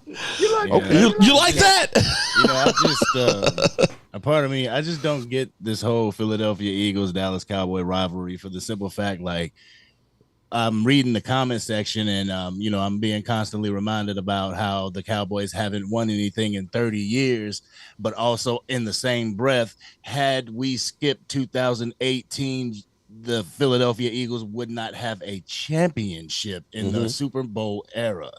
Then you mean skip? Huh? What do you mean skip? You skipped 2018? Well, that's Super Bowl. Let's just take 2018 out of the equation. You don't have a Super Bowl. Talk about the year Zeke got suspended. No, I'm talking about the year that the Philadelphia Eagles won the Super Bowl. Right. Yeah, the season was the 17th season. The Super Bowl was 18. If you pick that year out and throw it in the trash, you don't have a Super Bowl. But at the same time, you're saying like, oh, it's been 30 years for the Dallas Cowboys. I'm reading this. It's been 30 years for the Cowboys. It's like, okay, get multiple Super Bowls. Oh, but that's in the past. Wait a minute. So you want me to pretend? So in order to understand from what place you're coming from, you need me to pretend like we didn't win in 2000, like we didn't win a Super Bowl. You want us to pretend that our 5 don't mean anything? Okay, you won in 2018, but before that, where's the Super Bowl?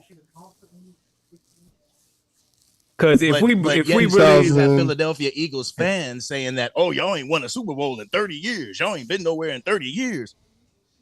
If we broke it down to you and say, hey, we're going to give you a NFL franchise for 60 years, you can win 5 Super Bowls, but you had to win those 5 in the first 30 years, 20 years, or you could win 1 in year 57. Which one would you pick? They would pick the 5 Super Bowls. Nobody would pick that 1, but they get in the comments and act like great example. Act like 1 is better than 5, and it's not. Okay. And it also brings me into now. It's been 2 games. We've lost. Oh, now Twistig is bringing up the World Championships now. We're better than you, y'all ass. Coming from opposite sides of the fence. It's like, it's 2 games. I can understand what Leo's saying. It's 2 games.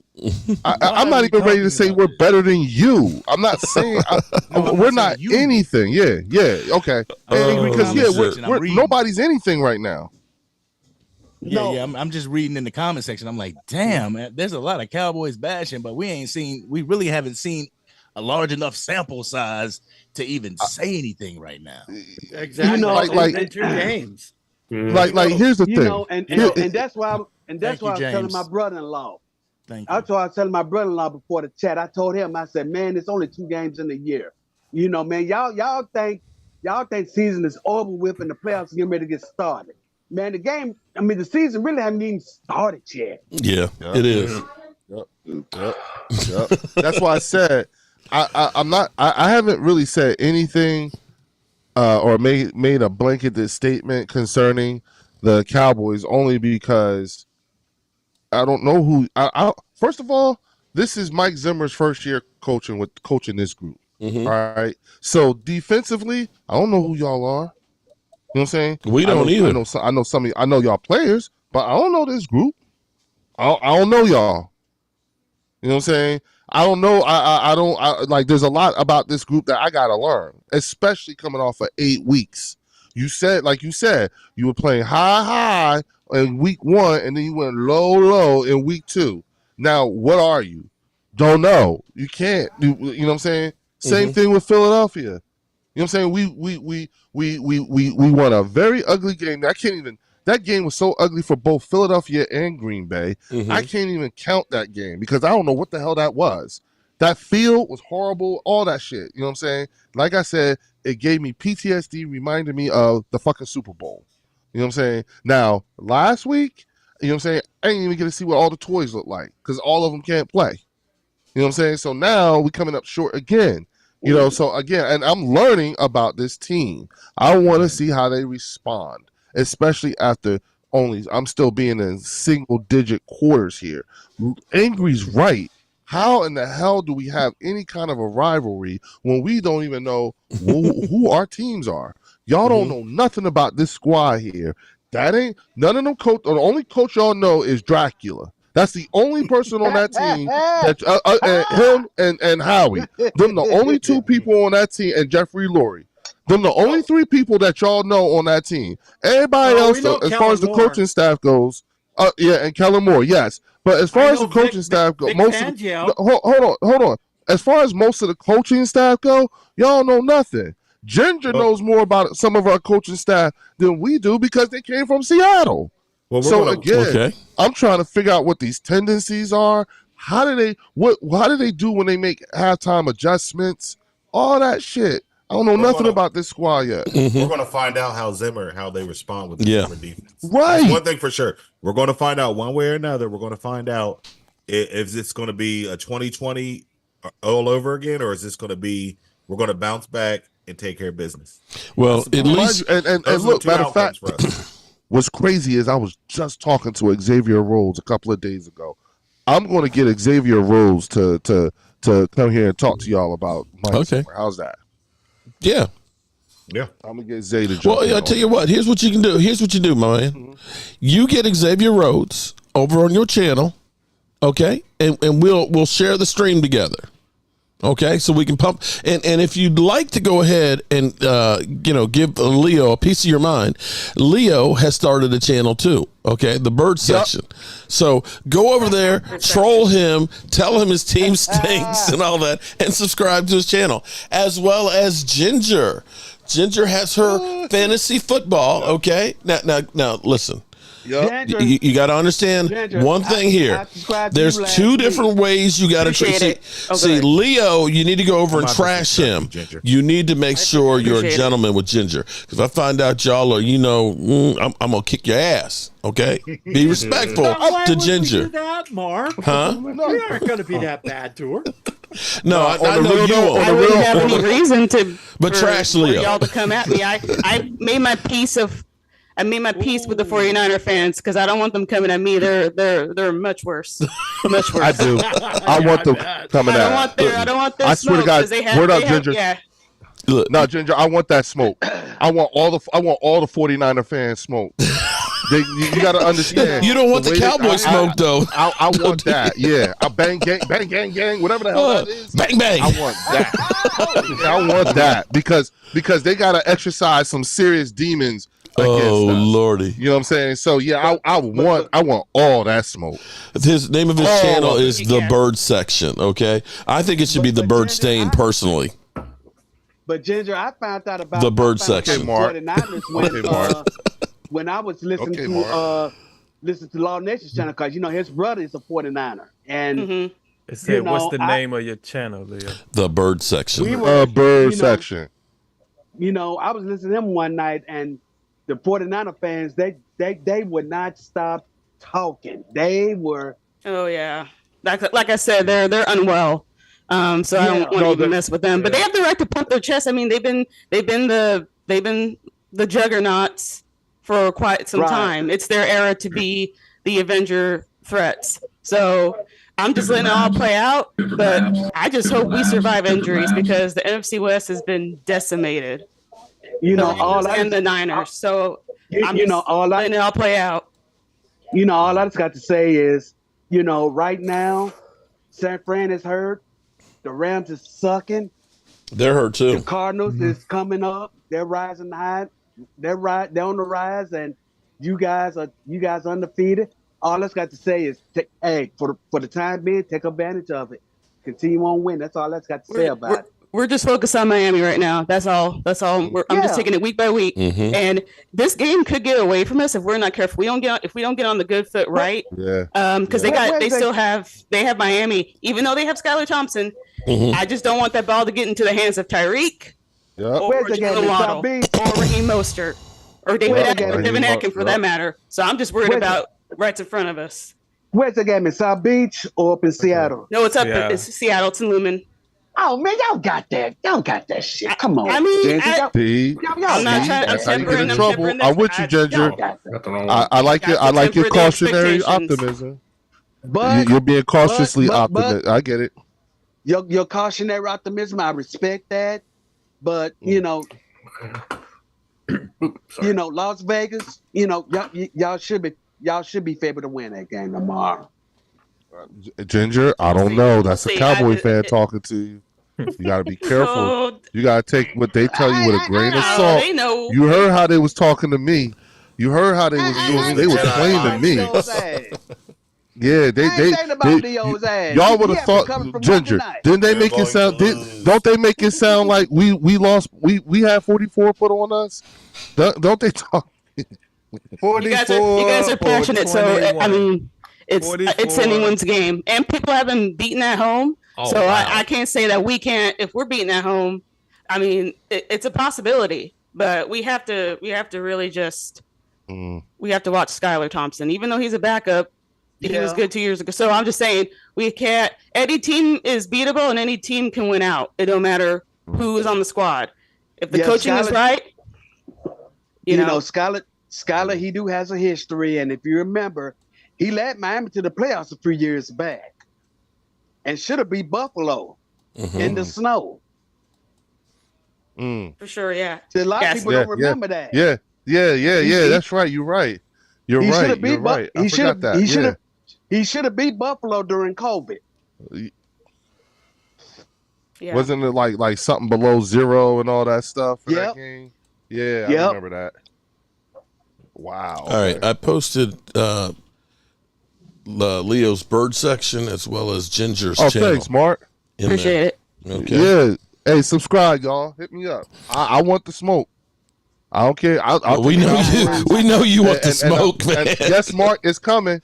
It's coming. How's my Cowboy Blue strand coming? It's coming. It's coming. Okay. If you don't smoke it all up. Okay. No, Hey, Leo, I might need some of that baked in some brownies and sent over to Tacoma because I'm always in a panic. Does it come in Seattle Seahawk blue? Well, interestingly enough, I'm in the midst of locking down a big time deal. So there's going to be some press that's going to come with it.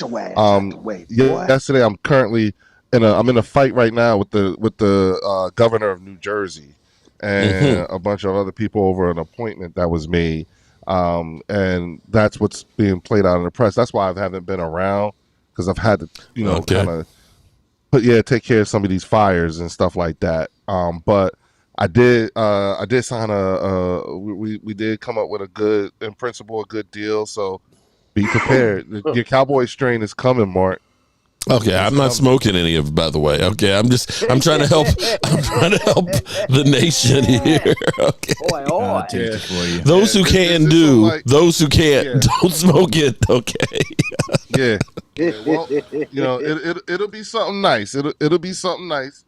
You know what I'm saying? And you'll be impressed. You know what I'm saying? So and the thing is that it's the name. It's all in the name. Mm-hmm. You know what I'm saying? So that's the part that that's the bigger challenge that we have to Cowboys Blues is what it probably should be. Okay, because we always in the blues. Need to pick me up after Jerry Jones screws us over. Get some Cowboys Blues. Yeah, well, glory hole. I'm calling it Cowboys glory holes. How about this? How about we turn this into a thing, like a marketing thing? Oh, Lord. For all of our channels. You know what I'm saying? Names. Glory hole. Okay, the glory hole. Yeah. Yeah. I got some of that Cowboy glory hole. Yeah, we can figure out something. I just found out last week that I actually will have a lot of oversight and say so about this. So, Lordy, I'm excited to be able to share this with you guys. Okay, and so we can get creative and stuff like that. Maybe run some sort of a name a string contest or something like that. Drew put his thing in the hat. Said give it we'll call it the 1-star rating for the Cowboys.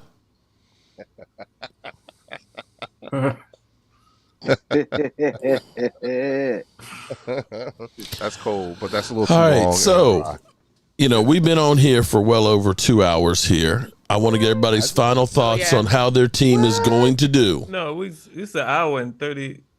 I said well over an hour, well over an hour and a half. I thought you said 2 hours. I was closing in on 2 hours, another 20 minutes. Yeah. But yeah. I can't talk for long. Well, go ahead with y'all. All right, so since we have an Eagle and a Seahawk fan as well, I want everybody to give us your thoughts on what your team is going to do tomorrow. Well, I think we're going to win. I really do. I think we're going to win, and if we win tomorrow, we should go next Thursday into New York, and we should win that game, and we'll be 3-1, and that if we win these next 2 games, that'll feel good for us going into our mini bye. I don't know who we play after the Giants. I'm not gonna go 2 and 3 steps ahead. Just win tomorrow. Look, don't even talk about the Giants. Asa Robinson's in the house. Shout out to Asa Robinson. Don't talk about the Giants. that's the reason why I said, let's not go 2 and 3 steps ahead. Well, talking about the Giants is 2-3 steps ahead. But I see Aisha Robinson in the house. So for Aisha. Hey, Aisha, what's up, mama? Why did we get a wide receiver? Why did we get a wide receiver? I miss him so much. Why did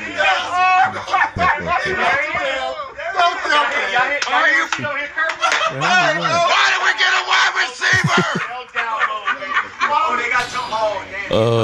I like Rasheed. Y'all used to dump on him. Oh, Rasheed was so much fun.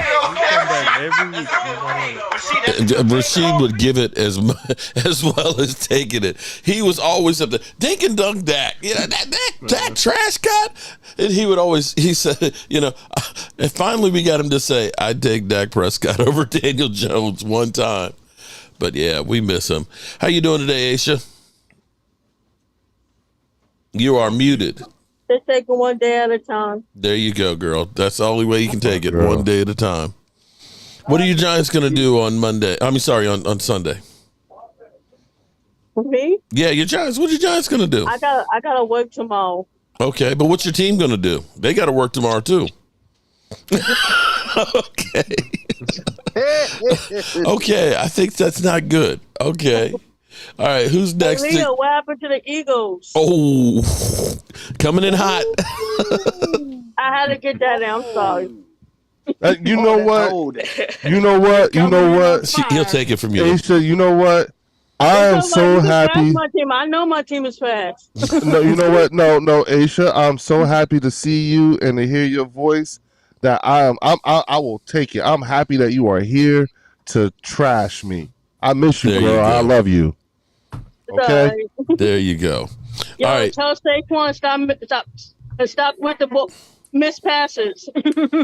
I'm not gonna mess with you too hard, but I know he looked good. I know you miss him. I know you miss him. I do. Yeah, y'all miss him. He look happy. He look good. Yeah, girl. All right, so everybody, let's get our final thoughts on the games. Leo. Y'all gonna... Hey, Mark, did you get on him by Kellen Moore? Oh yeah, we let him know.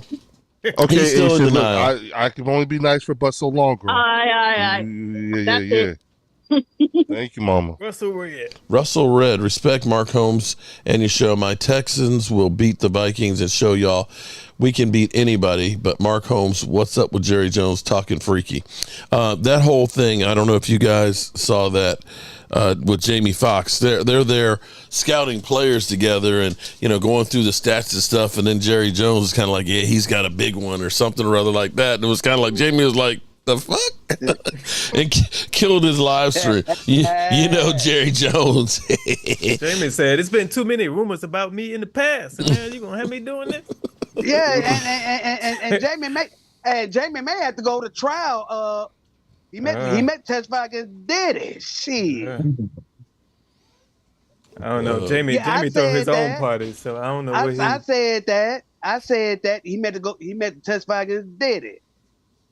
I don't care what nobody say. I still believe Diddy ran up in Jamie Foxx. I don't give a damn what nobody say. That was the reason why he was in the hospital. Well, he told Jamie Foxx to gut something. I don't care what nobody say. I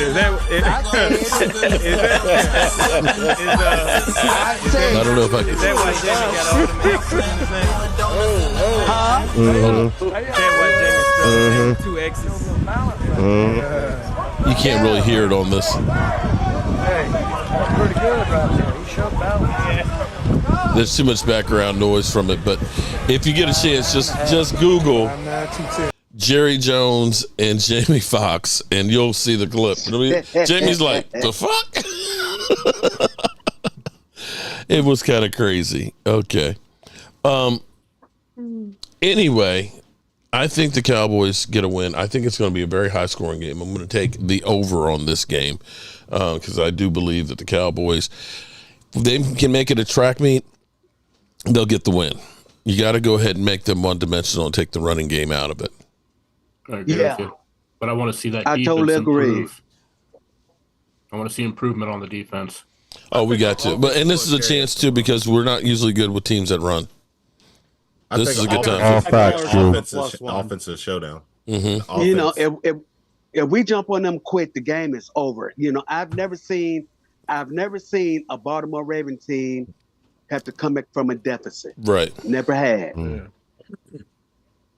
You know, they've always been known for great defense, running game, running game, and bullying you from start the game to end. Right. And you know, and my thing is, if you jump on them right then and there, you got them. And they're so predictable. We've got to do what the Raiders did to them last week. Right. Yep. I got 5 on the +1 for Dallas. Okay. Since my account is very low, I got to get some more funding. You know, I think one thing that the Dallas Cowboys need not do, you know, have your mindset on the run, stopping the run, but don't sell out to the run. Don't go into the game thinking that they're just going to try to run it all over us, and then you have Lamar Jackson looking like Patrick Mahomes or something. Yeah. Keep your head on the swivel, keep your head in the game, make sure you're in your run fits. In your lane, do your stay in your job. lanes. Win your Take your job. assignment. You win your job, you win the game. There you go. Yeah, I expect big things from Dak and CeeDee Lamb tomorrow. And so I do the expect big Ravens. things because their secondary suck. For now. For now. You know, my thing is, you know, their secondary suck. Take advantage of it. Take advantage of it while you can right now. Because you know, sooner or later during the season, they're going to eventually, you know, find their way. But as of right now, take advantage of them. Take advantage of them now. And yeah, that is the best way to have them at the first of the season when they don't have everything together. That way you get them off the schedule, you can get a dub, and who knows, maybe 4, 5, 6, 7, 8 games down the road, they do find their mojo. But right now, we got them where they having problems. Yeah, bury them right now. Dub. All right. Let me say shout out to the 4 new subscribers to Ginger's channel. Make sure you check out Ginger's. And I don't know what your number was before, Leo, but I can guarantee you got a few more in there. And I tell you what, if you lose tomorrow, I can guarantee you will get a lot more. Okay. Yeah, right. Oh yeah. Well, you know, first off, I'm gonna let Ginger go. First off, you gonna let Ginger go? Oh, yeah, for prediction? Tomorrow. Yeah, yep. Oh, it's going to be very uncomfortable. But it's probably could be a shootout. I'm going to say 35-30. Wow. I know that's random, but the management will have to be there. And you got the wide receiver battle is what is key, is what's going to be the highlight probably. But yeah, it's not going to be comfortable, but I give us the win like 35-30, but I think it might be a shootout. I don't know that there's any NFL game that's comfortable. You know, being a Cowboy fan, we can lose it at any point. So, you know, I'm never comfortable till after the game is over. True. Just saying. And you guys do realize that Lamar is 20-1 against the NFC East, right? Yeah, and Dak Prescott is like 28-2 after a loss. So there you go. Okay. Touché. So there you go. The Cowboys don't lose too many games back to back. Ooh, I got unlike the games on my Eagles. TV tomorrow. That's wonderful. See, that's nice because the Eagles are early. The Eagles are 1 o'clock. Cowboys are 4. You know, so that we got that, and then we got. Wow, that's dope. And then we got Washington on Monday night. So you know, it's going to be a busy the next couple of days here. We control y'all, and y'all control us. There you go. Because you know y'all's going to troll Mark tomorrow. You know it. Yeah. Yeah. Well, here's the thing. I will be on too, and so you know what, Mark? Do you want to do something tomorrow? Do I want to do something tomorrow? I want to win tomorrow. That's what I want to do. I'm talking about our channels, bro. See, this is. I can send you a link if you actually want to be in here in real time with your team. I can do that. Yeah, I'll be on all day anyway. Me too. Yeah. All right, let's try something. Okay. We can figure it out. You know, I'm gonna be on. You know, as a matter of fact, I gotta go hit the dispensary. Okay. You know, and of course we have to have our Philly 500 meltdown cam. What do you mean? Oh. Yeah. See, I be feeling bad for Philly because he be giving you all kinds of material. You feel bad for what? Are you kidding me? It's not like he doesn't give it to me too, bro. But here, okay. So let me give you a tad bit of information here, Leo, and as well as Ginger, and anybody else that's out there with YouTube who's starting a channel. One of the biggest ways that you can grow your channel is by collaborations. And I will be honest that Philly 500 and me doing what we've been doing has been beneficial for both channels. You know, you see all of these Eagle fans are in here because of probably what happened with me and Philly 500. Wait a minute. Understand something, Mark. What's up? The Eagles fan in me never wants you to get one up on Philly 500. Too bad. And when you do, the fan in me feels bad for Philly. Now, the YouTube content creator, all that other stuff, y'all keep doing that shit. Same thing with Dan Leo, y'all. You jump your ass, taking your ass on the phone there too. Yup. What but if you want to have great content, I mean honestly, now if you weren't an Eagle fan, if the Eagles implode, do you know how good the Jacob Sports would be on Wednesday afternoon if they had to literally take that shit every week? Mark, okay, when we lost last season, right? Last season we lost against San Fran, and we lost against you guys and everything like that. But more so the San Fran game, I have videos that have like 250,000 views, 150,000 views, 300,000 views, and it's all because I talked the biggest shit ever. There you go. You know what I'm saying?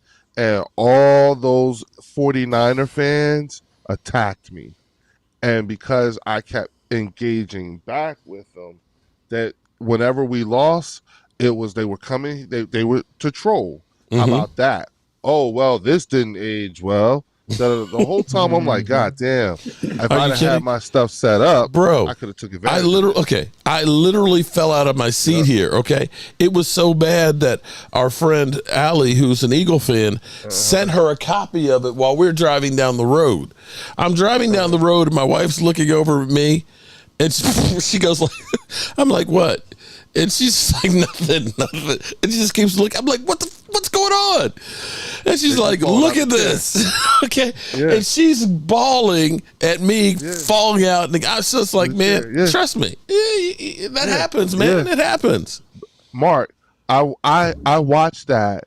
A lot of times I watch some of your worst moments to make myself feel better.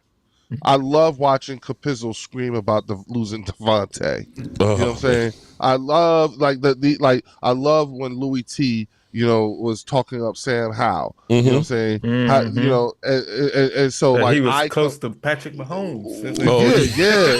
Oh my God! Like if you go and look at the way some of these content creators talk and everything like that, a lot of our videos don't come back to haunt us. But our misery is you can now basically monetize it. Well, I will say I've made a lot of others money on my misery. Okay.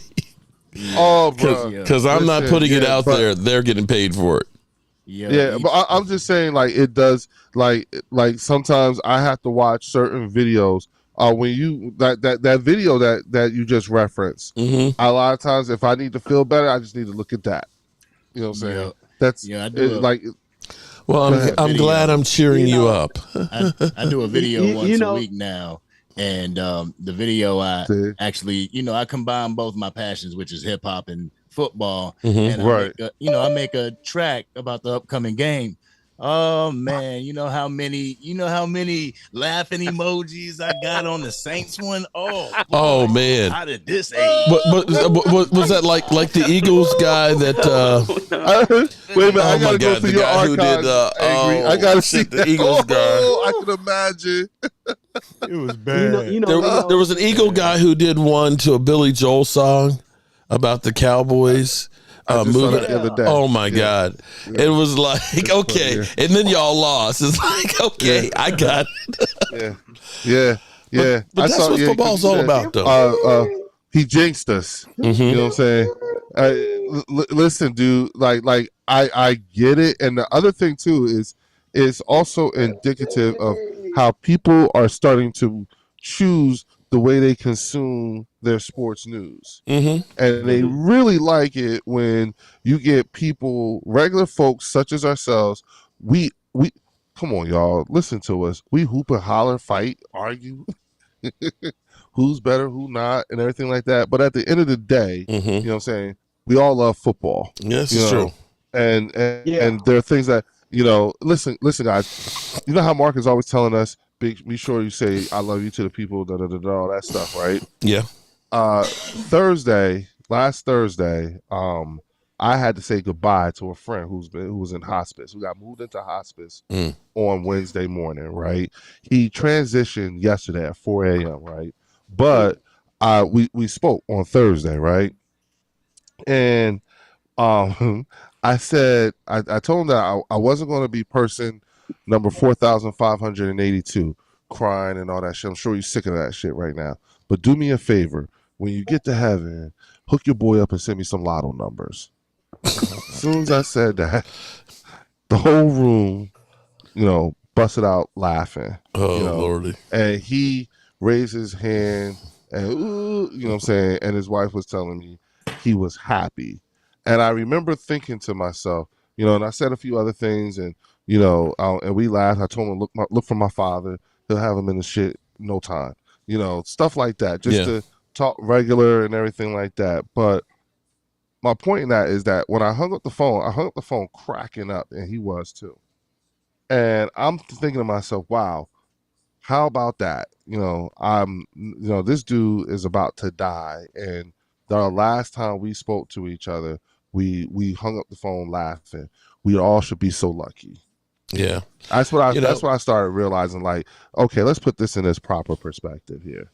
I don't know if you were a fan of the channel at the time, but Stuart Morrison. Stuart, of course, was a big fantasy football guy. I hate fantasy football, but Stuart was always big in fantasy football.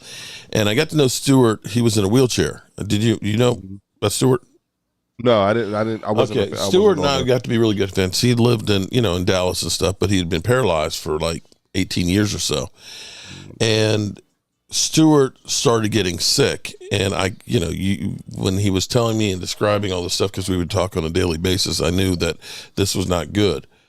And we ended up planning, because we always said we were going to go to a game together. And when we found out that he had cancer on top of having the diabetes and stuff, my wife said, we've got to go, do that, because this thing was, I want you to take care of my mom to make sure, there's a lot of things in the house that need to be fixed. So we ended up planning a trip to go, and we were doing a live stream the night before. No, it wasn't during the season. It was actually in May, but we were doing a Saturday live stream and stuff. And he called in and that night he said, I'm dying. He's like, I'm dying. And he was going through and he was talking to everybody and everything else. And it was the next day that he died. And I was like, that was fortunate to be able to come in and talk and say goodbye. It's like, I should be so lucky. And that's the thing about life, man. You just don't know when your time is up. It was crazy because I had just finished doing, I want to say Tuesday or Wednesday night, my fireside chat, and I came in and my phone goes off, and it's Gina Dallas Diva, who lost her dad, I could say about 6 months or so ago, a diehard Cowboy fan. Oh, wow.